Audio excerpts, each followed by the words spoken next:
we're good to go. Ready to go? Yep, just David Hanson. Well, he's coming back for his chair now. Yep, we are live now on YouTube. Okay. My watch is 11. You want to go by that? Yep. Good morning and welcome to Committee of Adjustment for Wednesday, August the 12th. My name is Don Paul, and I am your chairman today. Notice to all those in attendance that this meeting will be live streamed to YouTube and recorded. Please note the recording will be linked to the municipal website following the meeting. Our committee today consists of Mr. Gerald Walker, Mr. David Bishop, Mr. John Smith, Councillor Ward 4, and our moderator is Danielle Hicks. She controls all the switches, so if you're not kind to her, you get switched off. Just kidding, of course. It's this committee's responsibility to consider all the information received today regarding the one application that we're dealing with today, and to hear and consider any comments or questions provided. Any variance granted by this committee must meet 4 tests which are very clearly defined in the Planning Act. The requested variance must be minor in nature, must be desirable for the proper development of the land, comply with the general intent of the official plan, and comply with the general intent of the zoning bylaw. Please note, if anyone wishes to be notified of the decision, please make a request in writing to the municipality. Does any member here have any conflict of interest with this particular application that we're dealing with today? No. No. Sir. John? No. Dave? No. Dave? No. No conflict of interest. The meeting and future Committee of Adjustment meetings will be hosted by electronic participation format only until the emergency declaration for COVID-19 has been lifted. Any oral or written submissions received in advance of the meeting will be verbally read aloud at the time the application is considered. Information regarding live streaming of the meeting is available on the municipality Dysart website. All persons who have pre-registered will have an opportunity to present or ask questions about the proposal. Let's see. Once we open the floor for public comments, registered attendees that wish to speak and are participating in the Zoom meeting by video will need to click the raise hand button to request to speak. After that, registered applicants participating by phone will be asked if they wish to speak. You're limited to 5 minutes to provide comment or ask questions. The first application, and the only one we're dealing with today, is Mrs. Henderson, 1299 Nyla Road, Pine Lake, and requesting a variance for her property. So is she, We have the agent on. hmm, We have the agent on. so we're gonna listen to their agent now then? Okay, can you hook her in? She's in. She's in? So we were dealing with Barry Kamroth and Karen Hoover? Karen Hoover is on. Are you there, Karen? I am, yes. Good morning, everyone. Good morning. Just give us a quick synopsis of the history of what's taken place in this particular file. And Sure. that information has been passed to the committees of the board, or the members of the board. And we'll let you start it off and then we'll carry on from there. Sure. So again, my name is Karen Hoover, and my partner and I live at 1391 Nyla Road, which is along the east limit of the subject lands.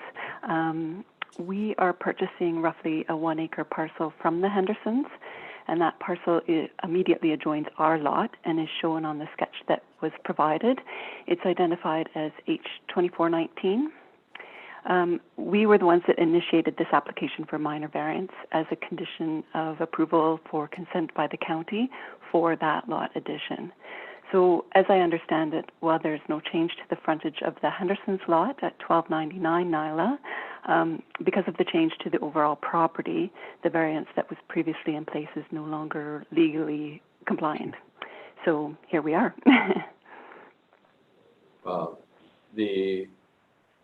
What we're trying to do is clean something up, because the when they, when the property was split, that negated the non-compliance regulation. Is that correct? That's certainly my understanding, yes. Yeah. So does anybody, any member wish to raise any questions with respect to this application? Straightforward. No. Beg your pardon, John? No, that's pretty straight. It seems pretty straightforward to me. Yeah, it does to me too. Mr. If Bishop? it were all this easy, it would be much simpler, right? I think, yes, it is a straightforward matter. I understand this piece has been given a minor variance before, but because we're changing the actual acreage size now, it has to be reconfirmed. It doesn't seem to have any dangers of creating an opportunity for the owner of the remainder land to go through any other severances, because he still has to meet both the acreage size of the RU1 and he has to meet the frontage size of the RU1. So in order to further develop this land, he'd have to go through both a zoning change and severances. So I think this is just the fact that you've made an addition to an existing parcel, which is helpful, and we've not changed anything else as far as frontage. So I'm in favor of this. Prepared, Jared? Mr. Walker, would you add any comments, or are you prepared? No, I agree. It's a housekeeping item and there's no danger of any encroachment or any issues in the foreseen future. So with that, I would go ahead and move that we move forward with the application Jared as Walker, is there a presented. seconder for that? I'll second that. John Smith?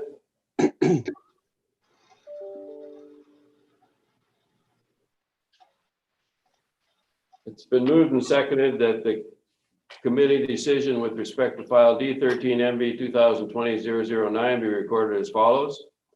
A decreased provision of section 9.2 to permit a lot in the rural type 1 RU1 zone to have a minimum lot frontage of 40 meters or 131 feet, as opposed to the required minimum of 180 meters or 590.5 feet.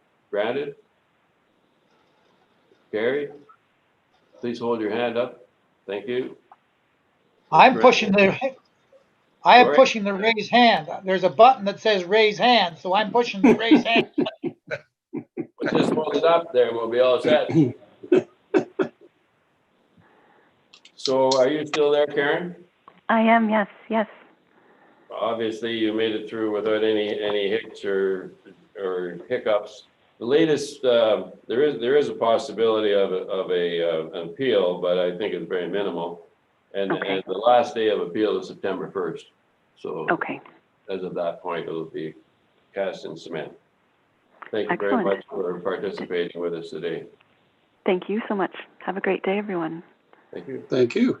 Do all the best. Okay, Thank you, thank you. John does? Jeff. Jeff, sorry, Jeff. You want to outline the conditions? No, that's okay. That's done. Before we adjourn the meeting, I just wanted to bring to your attention and the committee's attention that the meeting scheduled for November falls on Remembrance Day on November 11th. So I think we need to reschedule that meeting. I don't know if the committee want to look at their calendars to look at the day before, which is November 10th, or the day after, which is November 12th, and see if maybe at the same time, 11 o'clock, and see if they're available. What's your pleasure, gentlemen? It can be the day before, the day after, or The day after would be fine. day after is fine. That would be the 12th, which is the Thursday. Thursday instead of Wednesday. Okay, I don't think we need a motion on that. I think we'll. Nope, that's just for discussion. Is 11 o'clock still work for everybody? Right, okay. There. I skipped on the agenda there, missing the minutes adoption from July 15 meeting. I assume everyone's read the minutes. Would someone move that we adopt the minutes as Happy to presented? move the adoption of the minutes. Yep. They look good. I'll second it. David Bishop.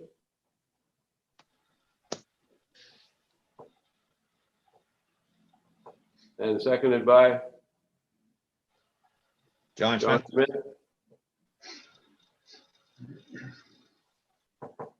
Moved and seconded the minutes of July 15, 2020 be adopted as circulated. Please indicate by raising your hand you accept that. Thank you. That's all we gotta do. There's only the one thing. And if someone moves, we adjourn the meeting, we'll adjourn the official part of the meeting. David Bishop moved.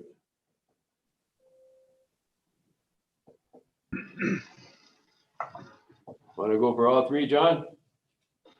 Sure, I'll second that. Why not? Yeah, yeah.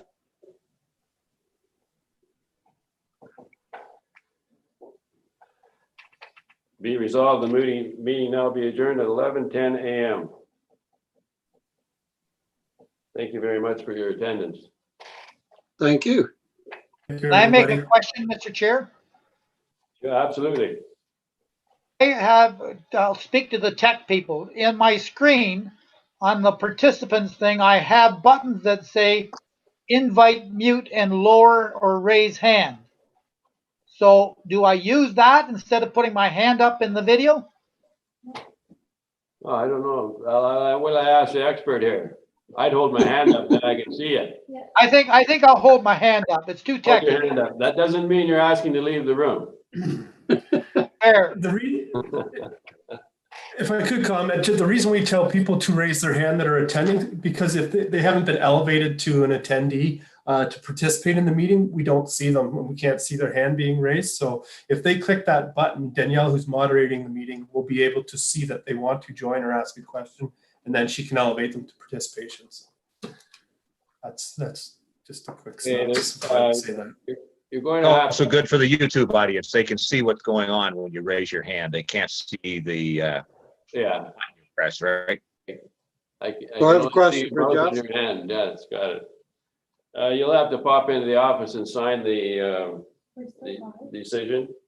Right? Yeah, Jerry, now that the meeting's adjourned, you can just pop down the hall and ask me that question if you want. Okay, I just wonder what, Yeah. if we have a meeting for September and if we have many files. I believe we will have a meeting for September, which is scheduled for, let me just pull up my calendar. The 12th. Be September the 9th.